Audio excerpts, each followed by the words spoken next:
أعوذ بالله السميع العليم من الشيطان الرجيم من حمده ونفخه ونفثه بسم الله الرحمن الرحيم فقلت استغفروا ربكم إنه كان غفارا يرسل السماء عليكم مدرارا ويمددكم بأموال وبنين ويجعل لكم جنات ويجعل لكم أنهارا قال رسول الله صلى الله عليه وسلم كل بني آدم خطاؤون وخير الخطائين التوابين.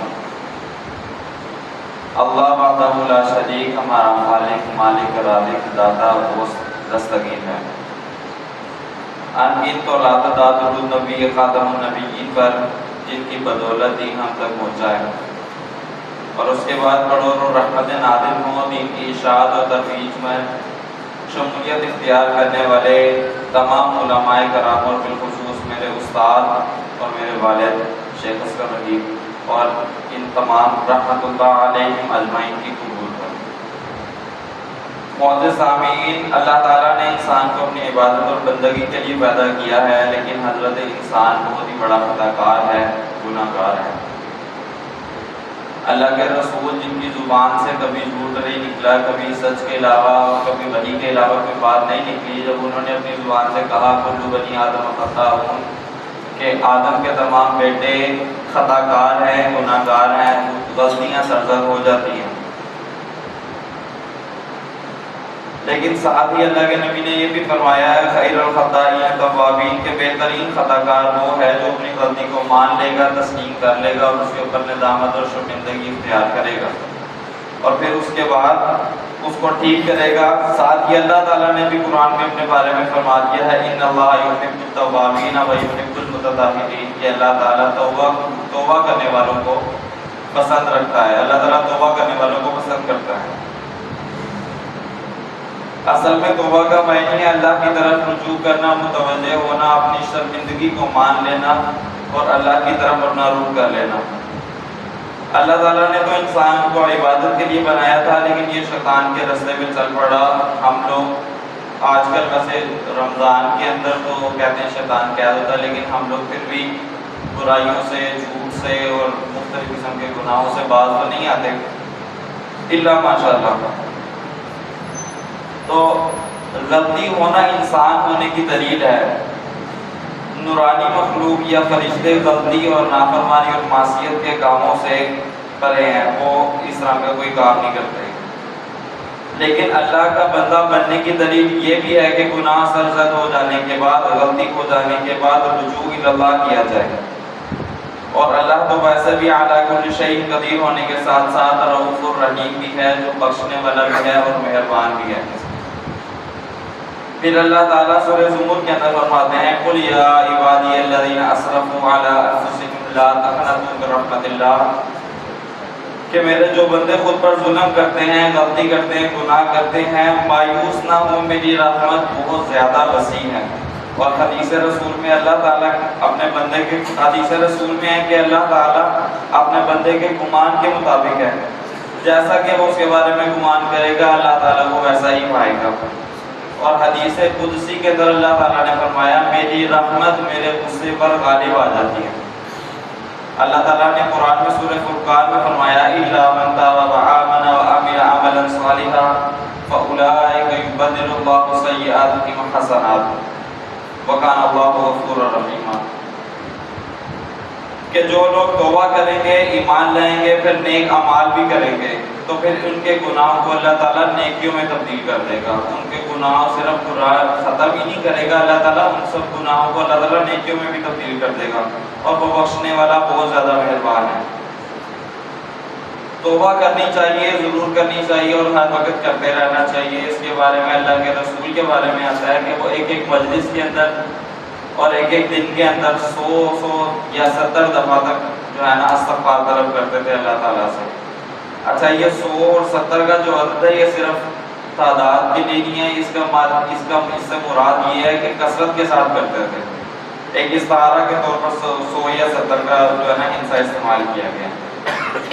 توبہ کرنے کا وقت کیا ہے، کہاں، کب تک اور کب ہمیں توبہ قبول کرنی چاہیے؟ اللہ تعالیٰ تو ہماری شارک سے زیادہ قریب ہے، جب مرضی اس کو پکار سکتے ہیں، لیکن آخری وقت بتا دیا گیا بحیثیت مجموعی طور پر جب تک سورج مغرب سے طلوع نہیں ہو جاتا تب تک آپ کے پاس توبہ کا وقت ہے، ہمارے پاس توبہ کا وقت ہے۔ جب سورج مغرب سے طلوع ہوگا جو قیامت کی بڑی نشانیوں میں سے ایک نشانی ہے، تو اس کے بعد توبہ کا دروازہ بند ہے، اس کے بعد توبہ قبول نہیں ہوگی۔ اس کے علاوہ انفرادی طور پر جب موت کا غرغرہ آ جائے گا تب اس کے بعد سے توبہ قبول نہیں ہے۔ جس طرح سے فرعون نے جب غرق ہونے لگا تھا تب اس نے کہا کہ میں موسیٰ کے رب کے اوپر ایمان لاتا ہوں، تو تب اللہ تعالیٰ نے کہا اب تمہارے ایمان کی ہمیں کوئی ضرورت نہیں ہے، اب تمہاری توبہ کی ہمیں کوئی ضرورت نہیں ہے۔ تو توبہ کی کم از کم 3 شرائط ہو سکتی ہیں جو کہ لازم ہے۔ پہلی یہ ہے کہ گناہ یا بدعت کا جو بھی کوئی کام کیا ہے یا غلطی جو معصیت کا جو بھی کوئی کام کیا ہے اس کے اوپر شرمندگی ہو، احساس ندامت ہو، افسوس ہو۔ دوسری یہ کہ دوبارہ کبھی بھی وہ کام نہ کرنے کا ارادہ کیا جائے، مصمم اور پکا ارادہ کیا جائے کہ دوبارہ یہ جو گناہ میں نے کیا ہے کہ دوبارہ میں نے سرزد نہیں کرنا۔ اور تیسرا یہ ہو سکتا ہے کہ اللہ تعالیٰ سے معافی مل جانے کی امید بھی ہونی چاہیے، کیونکہ اللہ تعالیٰ رؤوف الرحیم ہے، اگر آپ کو معافی کی امید ہی نہیں ہے تو آپ کس جانا اس پہ معافی طلب کریں گے۔ تو اللہ تعالیٰ نے وہی جو میں نے پہلے آیت اور حدیث بیان کی ہے کہ اللہ تعالیٰ بندے کے گمان کے مطابق ہے، اور قرآن کے اندر ہے کہ اللہ تعالیٰ کی رحمت بہت وسیع ہے، لا تقنطوا من رحمت اللہ، اللہ کی رحمت سے مایوس نہیں ہونا۔ تو دن بھر کے روٹین میں توبہ کے لیے کیا کیا کچھ کرنا چاہیے ہمیں، تو اس کے لیے کچھ 2-3 اعمال ہیں جن کو ہمیں لازم پکڑنا چاہیے، کوشش کرنی چاہیے ان کے اوپر عمل کریں تو ہم لوگ انشاءاللہ توبہ والے لوگوں کے اندر شمار ہوں گے۔